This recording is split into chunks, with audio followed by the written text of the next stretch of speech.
Welcome to Moments with Marianne. I'm so delighted we're spending this time here today. We have a very powerful show coming up that's for everybody.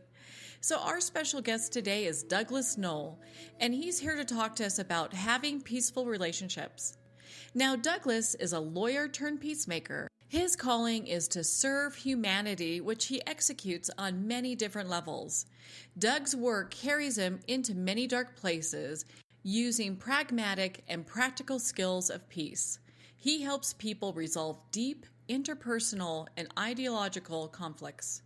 He is an award-winning author of 3 books, a teacher, speaker, trainer, and co-founder of Prison of Peace, which is a project that teaches life inmates in California and other prison systems across the country and international how to be peacemakers and mediators within their own prison communities, their families, and most importantly, within themselves.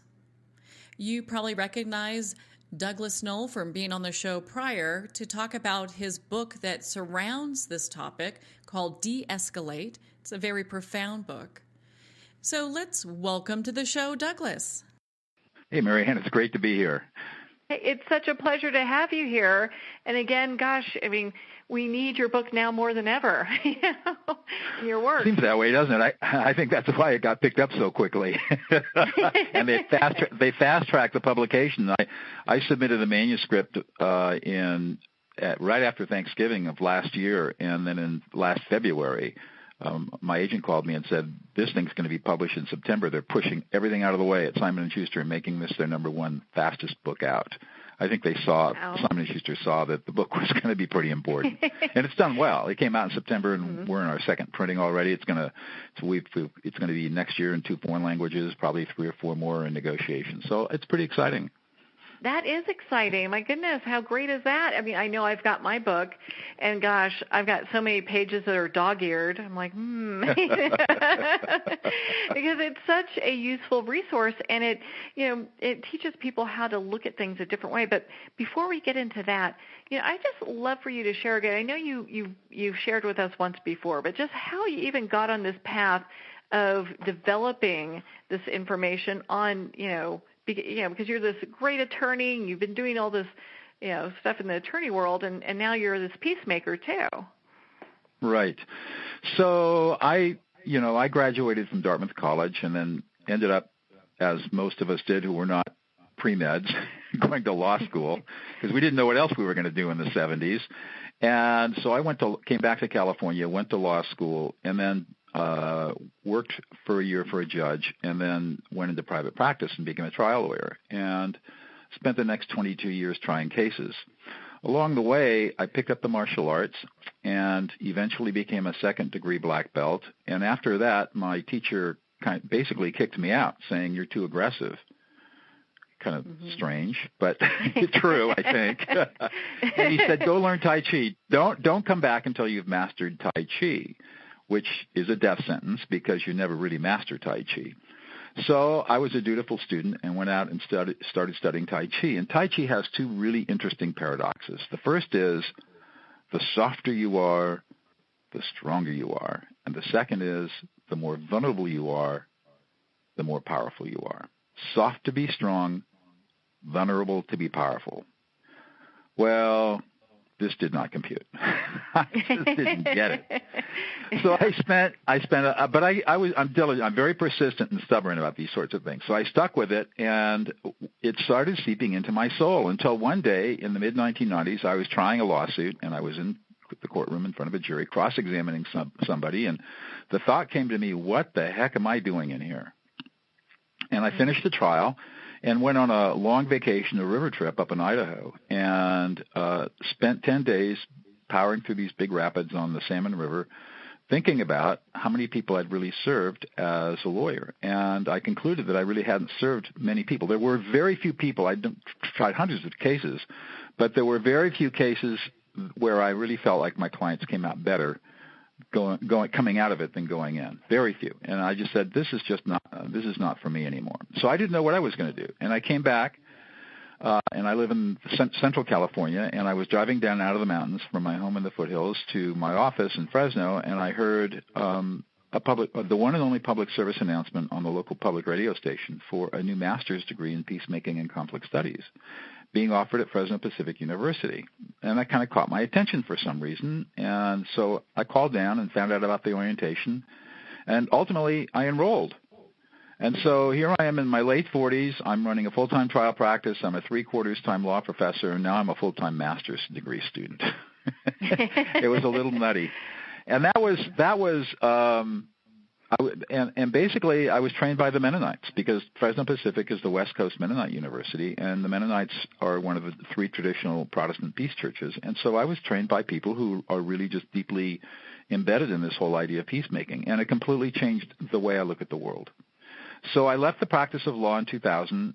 I did everything I told my clients not to do. I didn't do a business plan. I didn't have money socked away. I had a falling out with the managing partner of the firm, and I said, I quit. I'm done with you. Mm-hmm. And I just left, literally with a week's notice, and I just left $10 million on the table and a 22-year successful trial practice. I just walked away from it and started my peacemaking practice in November 1st of 2000, and never looked back. And that's kind of how it started. And so I had the academic training. I had all this experience as a lawyer. I became a mediator, and I started getting cases that were involving deep and intractable conflicts. And my biggest challenge was trying to figure out how to calm people down. And so I just kept working it until finally in one mediation in 2004, I stumbled on the skill, the technique. And it just came to me out of the blue. And then, and it worked. It was amazing how well it worked. And then 3 years later, I came across a brain scanning study by neuroscientist Matthew Lieberman that explained why it worked.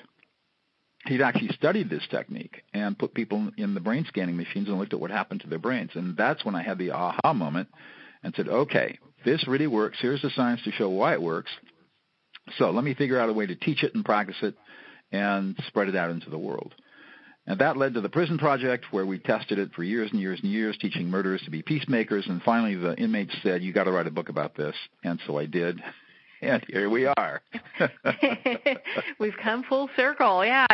That's right. And then Simon & Schuster picked it up and ran with it, and it's just flying off the shelves. Yeah, it was so funny. This is my 4th book. And so my agent is terrific. And we didn't know, I did there's a whole process you go through when you're shopping your book around. So we shopped the book to one publisher who will go unnamed, and they came back and said, you're too smart for our audience.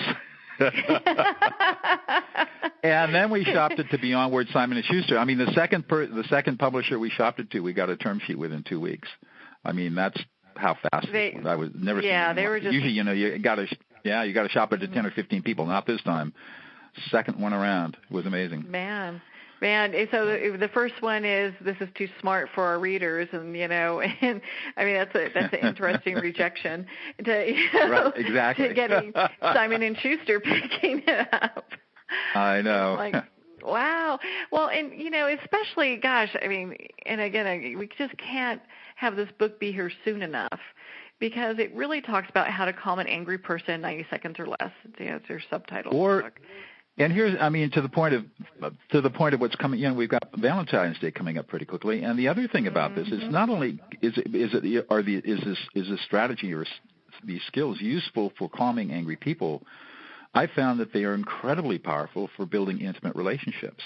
In fact, when I teach these skills in my graduate courses at Pepperdine at the Strauss Institute, and I tell my women students to be very careful with this when you're with strange men.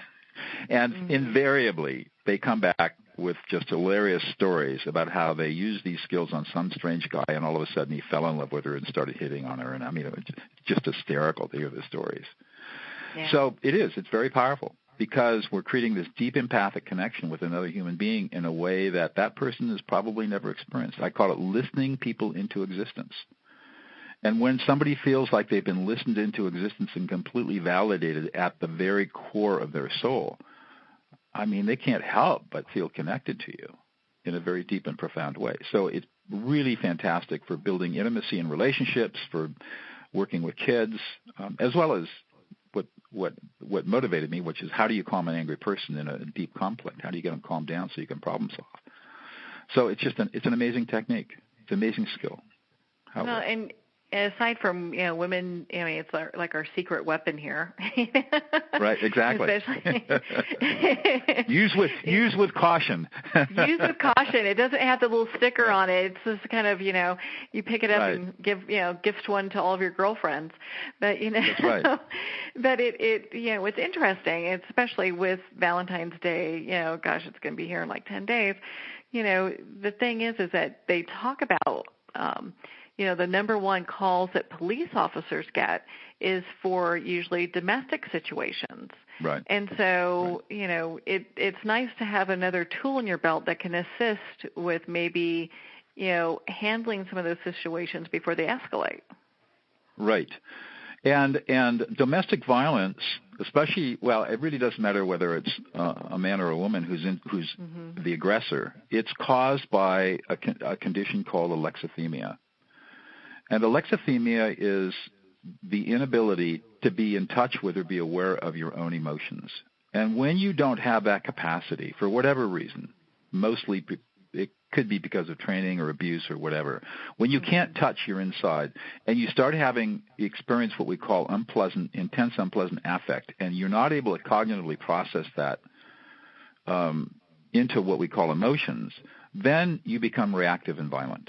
And there's some really interesting studies that show that men, particularly these are studies around men who were aggressors in domestic violence situations, all of them suffered from deep alexithymia. They got so frustrated that they couldn't express themselves and they weren't being heard that they lashed out physically. Yeah. And so the beauty about this particular skill is it's the cure for alexithymia. We literally, when we start, the process is called affect labeling, and when we start affect labeling, we are literally lending our prefrontal cortex to the person who's really upset to give them the opportunity to process their affect into emotion, make sense of it, and then calm down. And Lieberman's study showed how that happens and why it happens. And every human brain is hardwired for this, so that's why it works every time. It works every time without fail, because every human brain is hardwired for this sort of process. It's amazing. That's the beauty of it. It is so beautiful because it's also so contrary to what, a lot of the medical community believes that they should be doing. That's right. It's the whole process is counterintuitive to everything that we think we know about listening to other people. Because in our culture, this goes all the way back before the Greeks, we have put a primacy on rationality. We believe that as human beings, what makes us different from all other species is that we're rational. Well, it's just not true. What makes us different from all other animals is that we have emotions. No other animals really have emotions the way that we do. And you can't even begin to be rational until you're emotional first. So think about that. I mean, people think about the Spockian ideal of rationality, but how would you even know what to be rational about if you didn't have emotions telling you what to pay attention to? Because that is the purpose of emotions, to look out into the environment and say, what do I need to pay attention to right now? And how do I communicate what I need to pay attention to somebody else?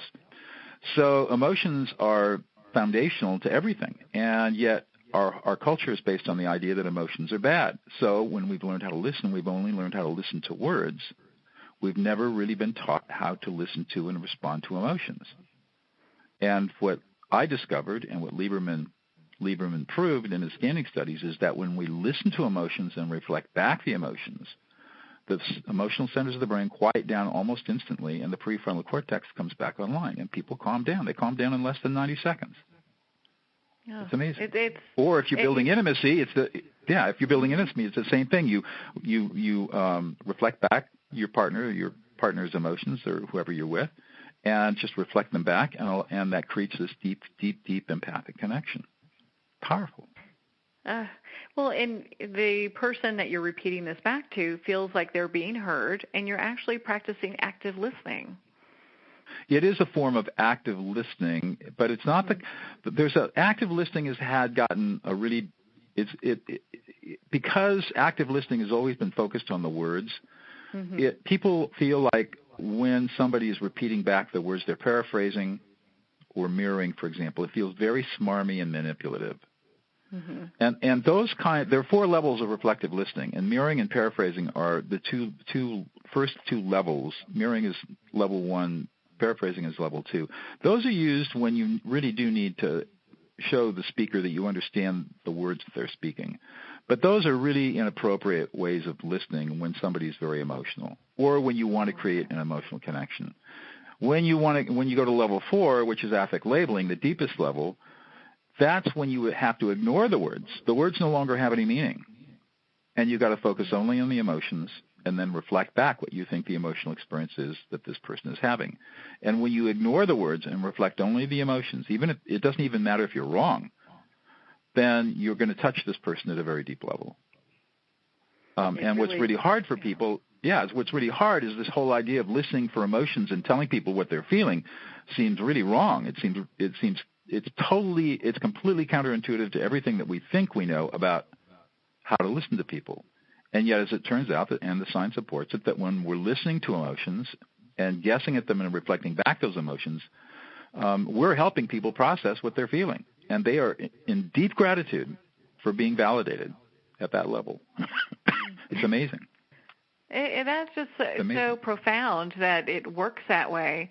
And and what I love is you've got the science to back it. It's not like you just came up with this in a couple meetings with, some people that you're working with. Yeah, no, I mean, that's right. I mean, one of the things that I, as both a graduate level professor and a practitioner and scholar, is that I don't teach anything and I don't practice anything unless I've got the science to back me up. And oftentimes people will challenge me, and I say, well, where's your science? Let me see your science. And I'm happy to change my mind or modify what I'm saying if there's science out there that I'm not aware of that I haven't studied yet. And invariably, people can't produce anything that contradicts what I'm talking about. Yeah, because there isn't anything out there. This is the only thing that really works. But so far that I found, and so far having taught thousands and thousands of people these skills and been challenged in many workshops by people who think they know more than I do, no one has yet come up with the science that says that I'm wrong. And no one has contradicted Lieberman's study. So that's the beauty of it. The hard science shows us why this works the way it does, and it helps to overcome the objections that people give when I teach this, because it just seems so wrong to ignore the words and pay attention to the emotions. It goes counter to everything that our culture tells us is important. And yet, as it turns out, this is the most important thing we can do, is listen to somebody else's emotions and not their words. It has such a profound effect when it's done that way. Oh, it's amazing. I get emails every day from people who have either bought the book or taken the video course. Just some of the most amazing stories of how this has changed their lives in such powerful ways. I got an email from a woman the other day who says, I live with this gentle Asperger's man, and for the first time, we've never felt more connected because I've been able to respond to his emotional experience, not try to figure out what to do with his Asperger's syndrome. And we've been married for 20 years. I mean, how beautiful is that? Yeah. Incredible. It just is helping to create better relationships between people. I mean, when you have somebody that you come home to every day and maybe you guys are just kind of butting heads, this kind of changes all that dynamic. It changes everything. Now, there are a couple of things that I tell people to be careful of. One is that you can't do this all the time. You've got to use discernment, because you don't need to listen to everybody's emotions all the time. So you have to use discernment, and you have to be in a place where you really do want to listen and calm people down, or create an intimate connection. If you're not in a space where you can do that emotionally yourself, then you shouldn't try this. You should just because you're giving a precious gift, and so unless you're really willing to give the gift and be present for it, then wait. The other thing that's hard for people to understand is that, when do I get listened to? And my answer to that is, if you practice this diligently over a period of a couple of weeks, you will be amazed at how people around you will start to change, and people will start imitating you and reflecting back your emotions. And you'll also start learning how to be self-aware so that you can basically label your own emotions. And your need to be listened to and to be validated goes away because you're validating yourself. And it happens automatically. You're completely reprogramming your brain as you do this work. beautiful. I mean, it's just beautiful. I've seen inmates. Beautiful. Yeah, I've taught murderers to be peacemakers, and these guys, men and women, in men's prisons and women's prisons, and they come up to me and tell me stories about how they used to be in a constant rage, and now they can, after practicing these skills, and they have learned how to label them, their own emotions. And if they get angry about something, they say, "Oh, I'm really angry right now," and that immediately calms them down, and then they can make a choice about how they want to behave. Completely changes their lives and their behaviors. Just kind of move things around. The first 15, yeah, I was going to say, of the first 15 women we started training in 2010, all of them lifers and long-termers, over half of them have been released from prison because of Prison of Peace, because of the skills we've taught them. Wow. And how many people have you had, just on an estimate, kind of go through that program? Because I know you're not just in California. You're in several other states as well, and looking actually overseas. Yeah. Right.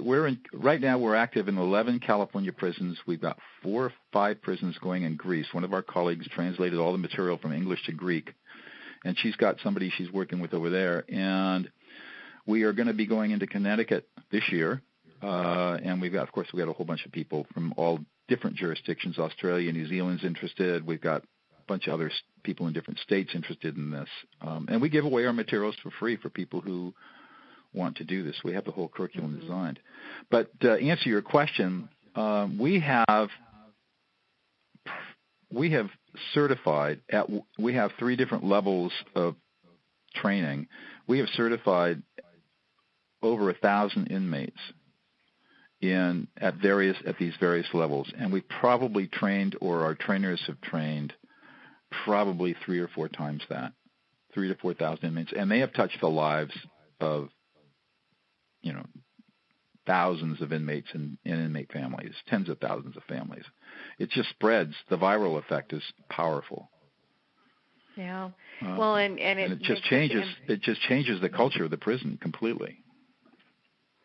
And so when you have been teaching in these prisons and you've got these inmates that are becoming peacekeepers, what are some of the things that they tell you immediately that they notice? The first thing they notice is that it's really awkward for them to do this because this is not the kind of normal prison communication, right? So they're feeling pretty awkward. But what they find is that they can stop fights and arguments very quickly by talking to people and listening to the emotions and reflecting back the emotions. That's the first thing they find. Then the second thing they find is when they're have family visits or on the telephone with family members, if they start listening to the emotions of their spouse or their children or whatever, and not make it about themselves, but make it about listening to what's the emotional experience of the person that I'm listening to right now, they have found that their relationships have just grown enormously with both their children. And whereas I'm thinking of a couple of guys in particular where they say their children really didn't want to talk to me on the phone, they were kind of forced to talk to me, but now they can hardly wait to talk to me. And, our 20 minutes just goes by in a flash, and they're sad because they don't have more time to talk to me because all I'm doing is listening to their emotions and reflecting back what they've been experiencing, and they feel deeply validated. And all they want to do is talk to me now. Mm-hmm. And then they notice that over a period of time, they all become less reactive, and they get more in control of their own emotions so that they tend not to be so reactive, and of course the violence goes down significantly. And to a person, man and woman, they have profound, deep changes, transformations in their lives. And it doesn't matter what the level of security is. We're working at Corcoran State Prison, which is one of the level 4 prisons, and we go in and we've got guys in shackles and cages we're teaching. These are guys coming out of gangs, and they've all had violent pasts, and they suck this stuff up and make it work just like everybody else. So we haven't found any difference based on the level of security. Yeah, and what a good example that is, because the thing is when you look at this to work for your family and your loved ones and your kids, knowing that it works on people who are in jail for life because they haven't been able to control, most of them haven't been able to control their emotions in the past that have gotten them to different places. It's such a, just a huge accolade for the work that you're doing, because it really works no matter what the situation is. If I can take a gangbanger in prison who's all tatted up and looks pretty vicious and mean, that's why they tat up, is so they do look vicious and mean, so people leave them alone. If I can teach them to be powerful mediators and peacemakers and teach them how to de-escalate people, I mean, anybody can learn this stuff. And if these guys can learn it and practice it and change and transform, then anybody can. And that's the truth. This is a skill that is innate. We absolutely have the inherent capacity to do this. All we have to do is learn the skill and practice it. It's like riding a bicycle. It doesn't come. It comes naturally, but it only comes with a little bit of practice, and even not a lot of practice. A couple of days or a week's worth of practice, and you can get it. It's just a function of how conscious do you want to be about being around other people. And the more conscious you are, the faster you learn this stuff. I think that's kind of a huge relief for a lot of people, because a lot of times when they think that they have to learn this skill, you look at some people in the medical community that have studied years and years and years and years to learn a certain skill set. And then with this, you can pick up your book, De-escalate, and learn how to do this. It's not something that you have to spend, a lifetime, of course. No, we develop it. Once you get the basic, exactly. Once you get the basic idea of how to do this, then you go out and practice. I always tell people, go out and practice in really low-risk social situations. Affect label the Starbucks barista or the grocery clerk, or, people you run into every day that are strangers to you in your community, and just say, hey, you look really happy today, or hey, you look a little stressed, or hey, you look like you're having a great day. Really simple little statements like that. And observe, make the world your laboratory, and make everybody that you encounter outside of your family and maybe workplace for a while, make them all your lab rats, and test this stuff. And see, you don't have to take it from the great Doug Noll. You got to go out and figure this out for yourself. I'll put you on the path, and then you got to walk the path yourself and figure it out. And you will find very quickly that this stuff is incredibly powerful. And then once you've gotten confidence and you've done it enough to say, hey, this really works, then you can start working it with your kids or your spouse or your partner or your coworkers or your boss or whatever. And you will find that it's quite powerful. Well, I'd rather take it from the great Doug Noll and read the book, and it makes it a little easier. And what I love is, I get your emails, and I absolutely love getting those, because it really gives different perspective on how we can put this to work in our lives. Right. I mean, for example, I'm doing a webinar tomorrow for nurses and healthcare practitioners. How do you calm an angry patient in 90 seconds or less? This is a huge problem that nurses face every single day. They've got people who are scared, they hurt, they're in pain, they're frustrated, and, what do you do with somebody who is just really, really upset? Well, affect label them and calm them down in 90 seconds. You can get past it quickly. All these patients need is to be validated. Their feelings need to be validated. And so I'm going to be teaching nurses how to do that tomorrow. And I've made it my goal to go through all these various different professions and think about who in the world who could use this. So I thought, well, nurses could certainly use this. Who else can use this? And so I'm doing these webinars every 10 days or so, just picking out segments of professions, thinking who could benefit the most from this, and then targeting them and saying, hey, come to this free webinar and let me show you what I got and see whether or not this works for you. So, well, I'm sure I know a few different categories I could probably add to that list. Just thinking you probably already thought about them. That people that are working to do interventions for the opiate epidemic that we've got going on. Absolutely. Because that's all just fueled with upset and disappointments. Oh, sure, and depression and pain. The opioid crisis is it's primarily emotionally based. People go to drugs because they have emotional pain. And if the drugs take away the pain, then that's okay. But there's another way to deal with it, and that is to validate those emotions and help people work through what's causing that emotional pain and help them push through it without using drugs. So this stuff can be very useful for therapists and counselors who are doing that kind of work. Have you ever come across somebody that you have not been able to help with this? Every now and then, I get somebody who is so angry, so violated, so abused, that this coming from me will not work. Yeah. It doesn't happen very often.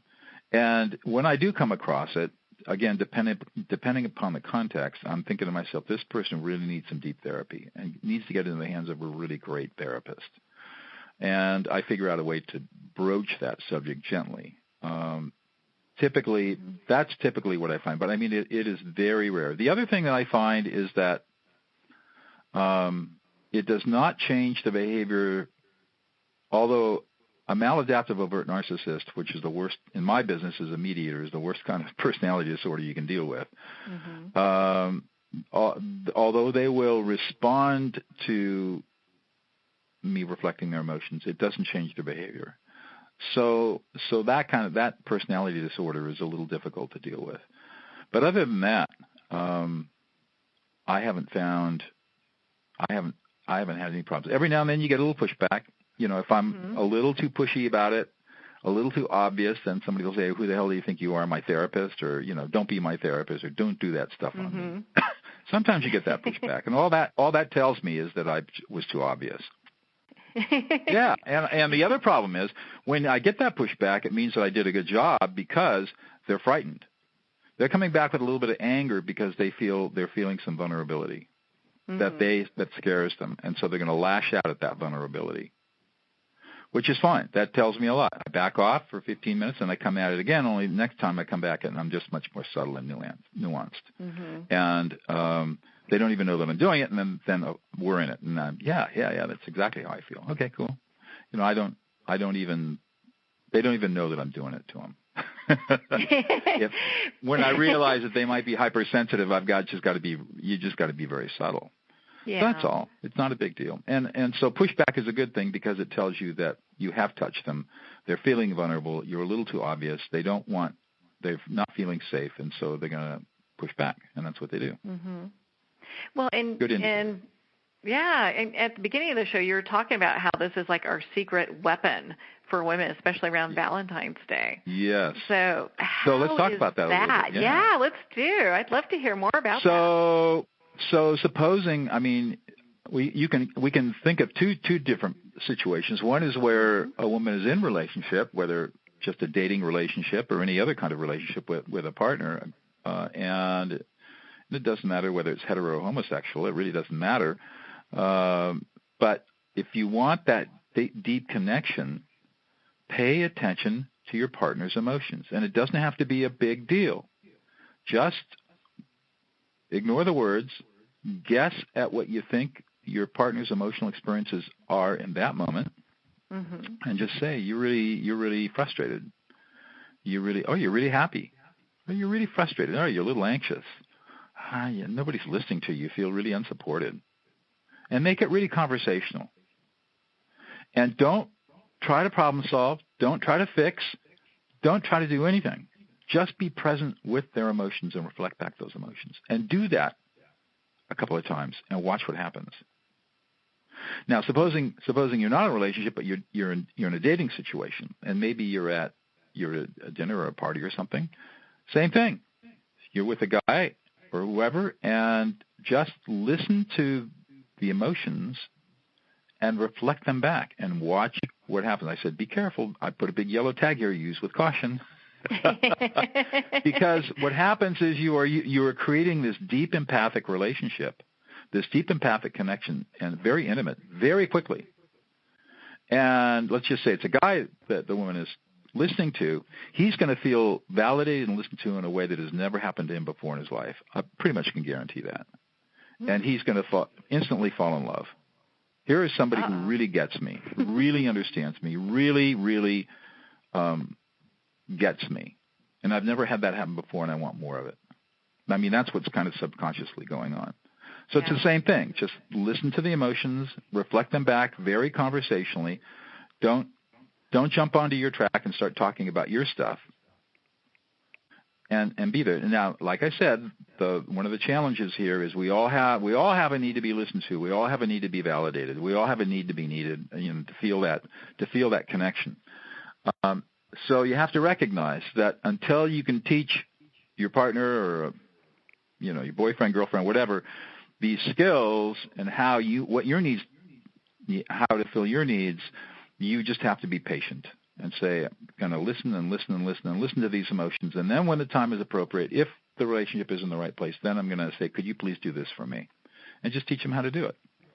Or you can buy them their own book and stick it under their buy pillow. The book, get the video course, whatever it takes to take the time to learn the skills and practice them.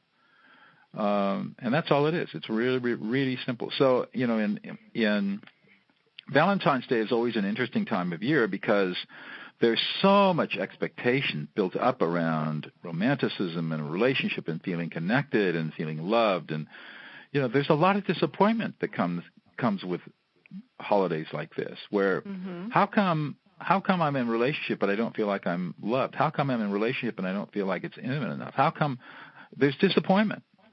And you can deal with that disappointment if you use these skills to consciously connect with your partner or your boyfriend or girlfriend or whatever.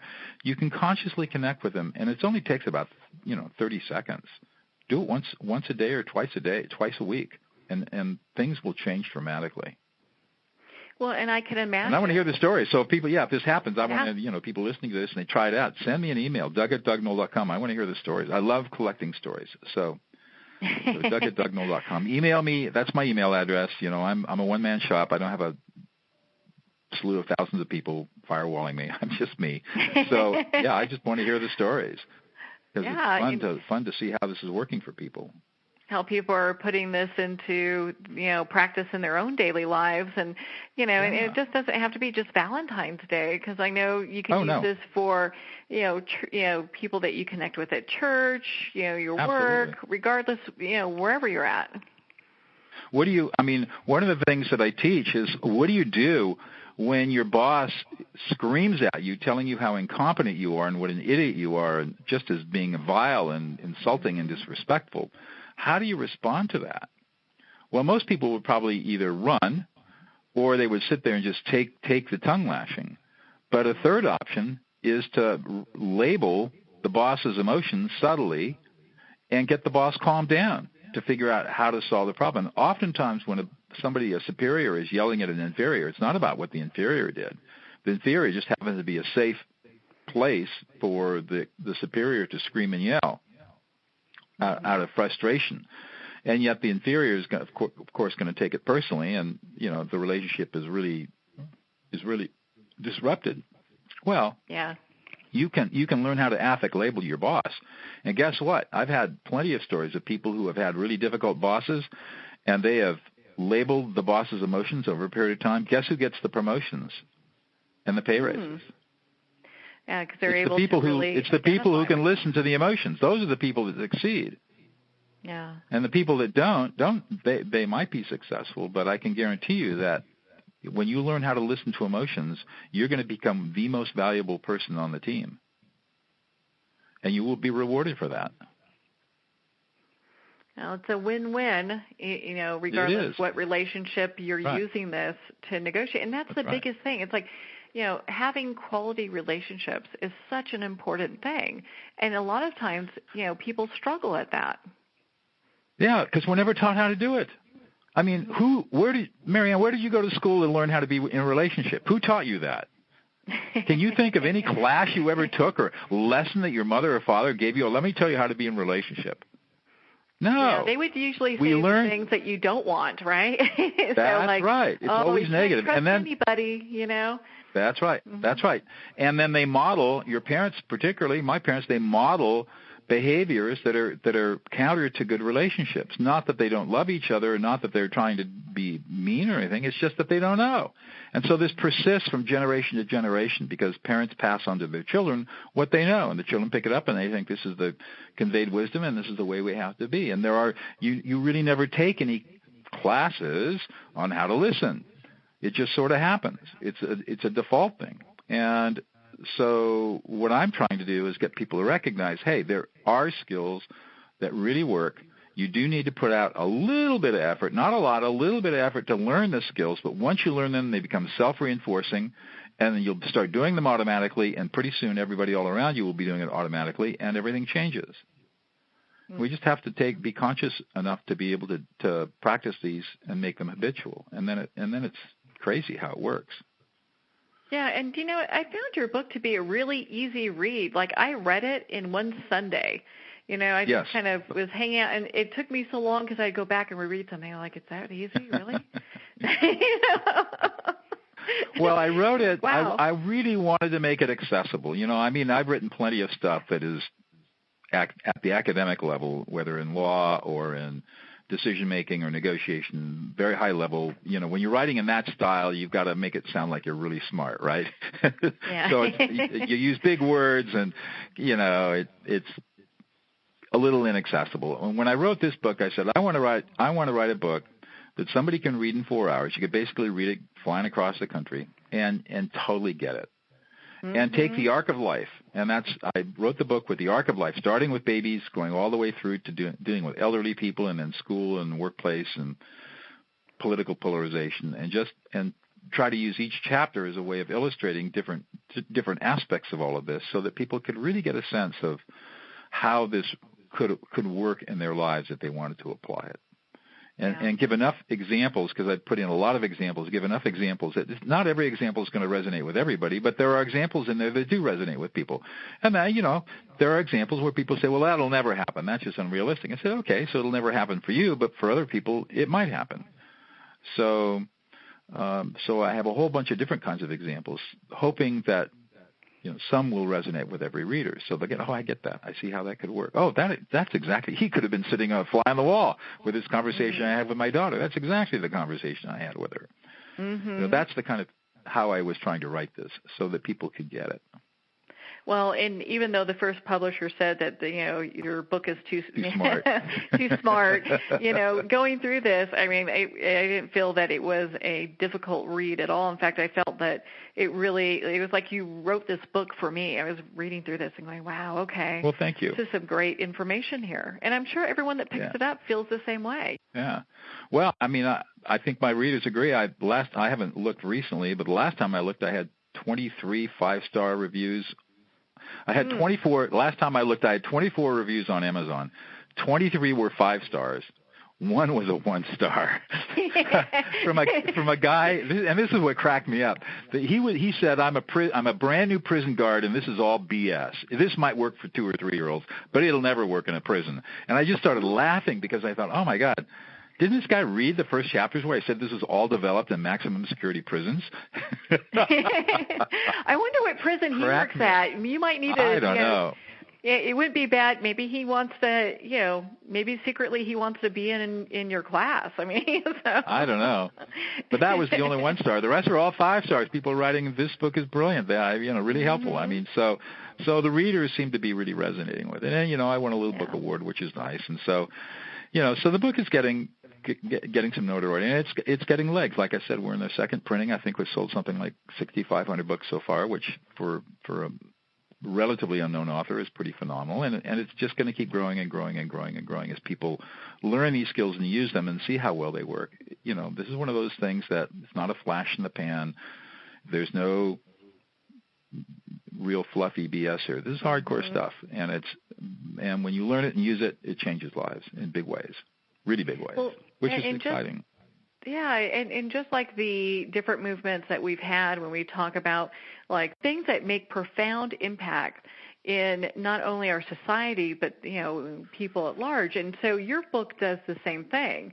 So I'm sure pretty soon we'll have a hashtag for you that will you know, that will do this. But you know, this kind of information, it builds in momentum. You know, it might have a slow, it might have, you know, a start that's like, gosh, but you know, it's kind of this grassroots kind of movement where people are picking up and going, hey, have you seen this? Have you heard about this book? Exactly. You know, giving it to their friends and family. I know I've been given it as gifts to quite a few people, and everyone I've given it to, they love it, absolutely love it. Yeah. So yeah, this is the kind of book that's going to take that kind of effort, person to person, slowly, virally, spreading the word, and people getting the book and studying it and practicing it, and passing it forward. Yeah, moving it forward. Well, and so with all the stories that come in, and just your experience, what's one of your favorite ones in regards to like a relationship? Well, the one, I tell this story in the book. This is the story that is about a woman who was sentenced to prison. She was a drunk driver and killed a family of 4. Very sad.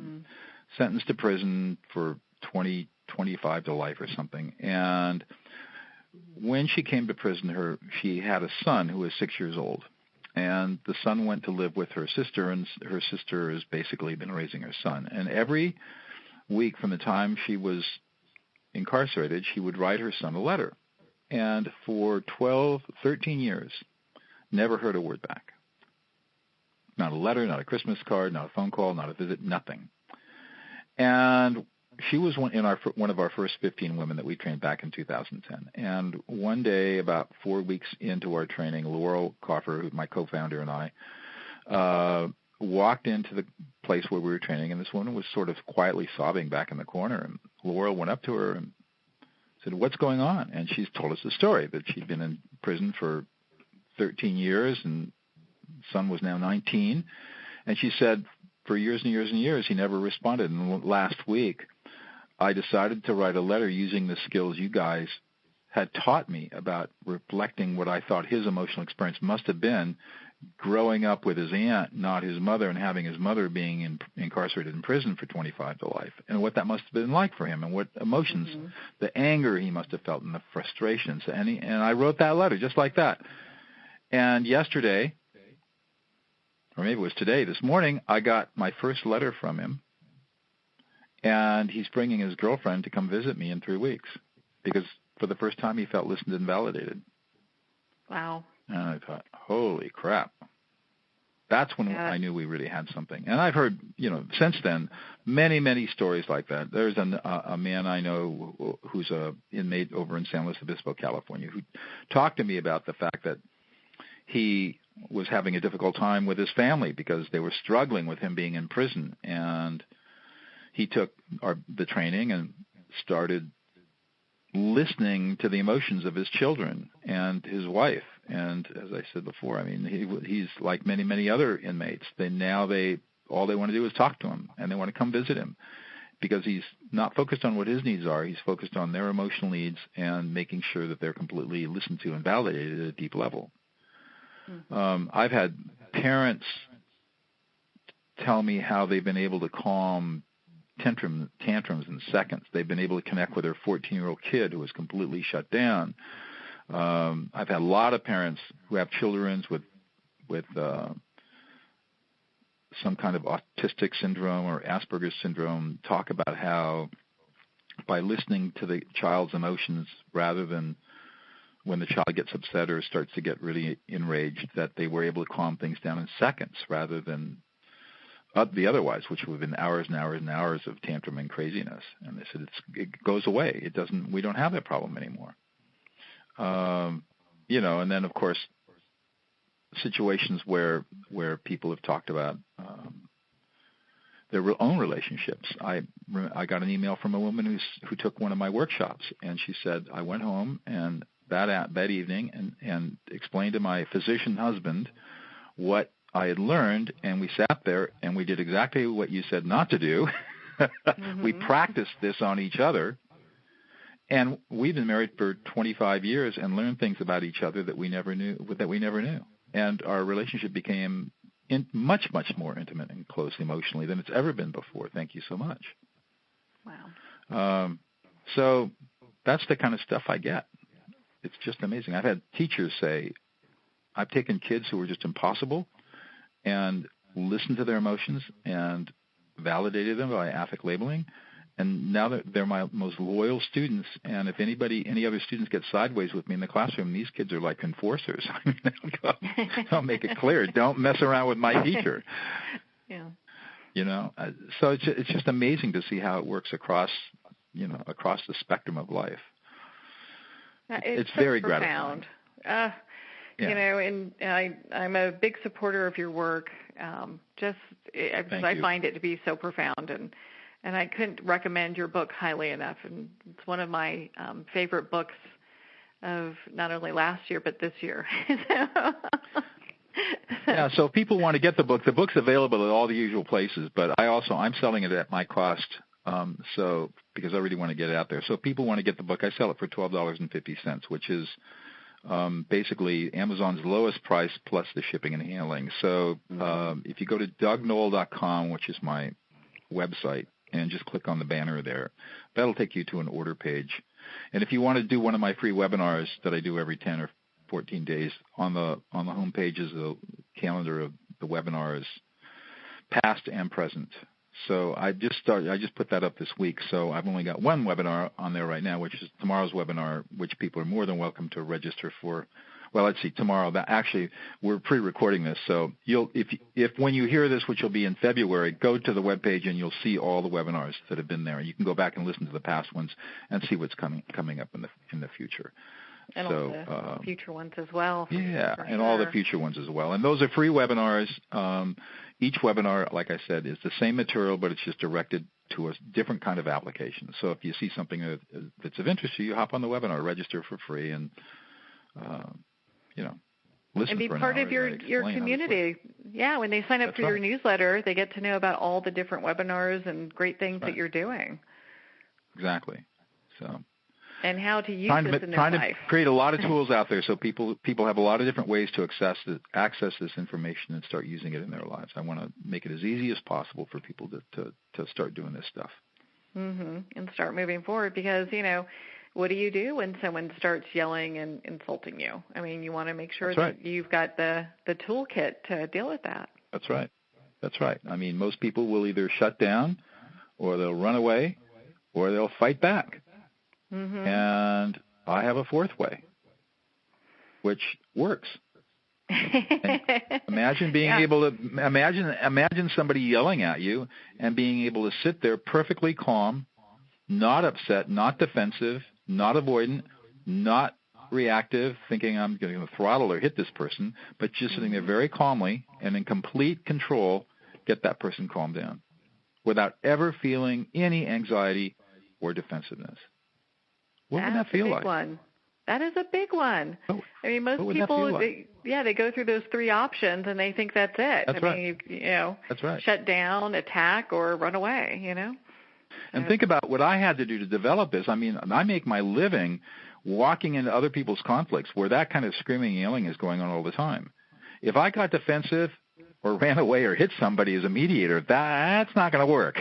I can't do that. I had to have a way to get people to calm down, and so that's how I stumbled on this. And so I use this in my professional practice every single day. And it's a lifesaver because I don't worry about walking into the room and having people scream and insult each other and go crazy and go nuts. I can walk in very calmly and get people settled down and calm down, and we can start problem solving. And that's what I do. I do it professionally. People pay me a lot of money for that. And that's why I'm effective. And you can be effective too, just like me. You don't have to have all the years and years of training and experience I have. You can do this immediately. If you just take the time to read the book, do one of the webinars, and practice. Just practice. And of course, stay part of your community so that they can, hear of new things that come up because you do share quite a bit. It's like, hey, use this in relationships. Use this, and we haven't even touched the, if you have a loved one that has different political views. So we'll do that on another show. We'll do that another. That's a whole other show. Yeah, it is, and I mean because that gets into that. I mean, it's very similar and related to this, but to have a calm conversation with the politically polarized, somebody who has views that are so repugnantly different that you just feel like you want to vomit, right? How do you have a calm conversation with them? And there is a way to do it. But you have to understand some stuff about yourself and what the other person is doing before you can ask. There are 4 basic questions that you ask, but it's very powerful.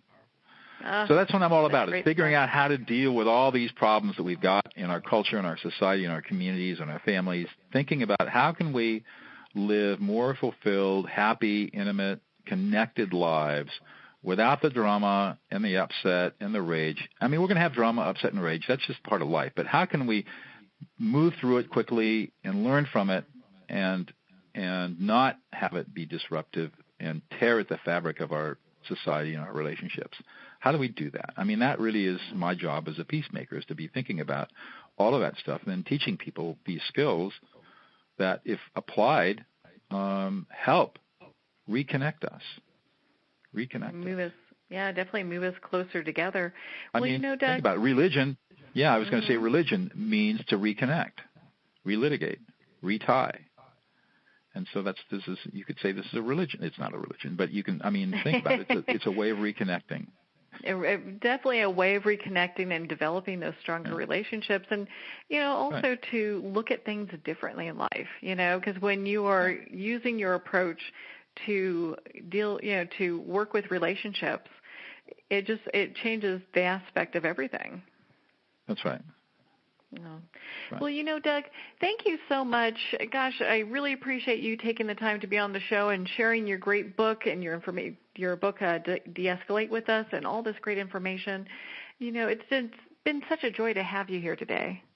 Well, thank you. It's always a pleasure to chat with you and to share with you and your audience the stuff that I'm thinking about, because, like I said, I'm really interested in serving humanity and finding ways for us to be more connected and more at peace.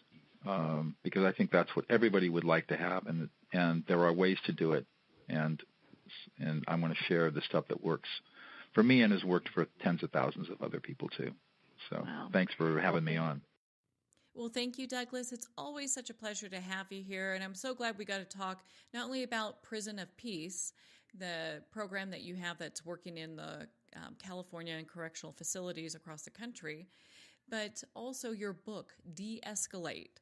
So if our listeners would like to learn more about your book and order it and also join one of your webinars, they can at douglas-noll.com. It's dougnoll.com.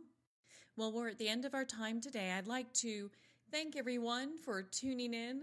You've been listening to Moments with Marianne. And remember, make every moment count.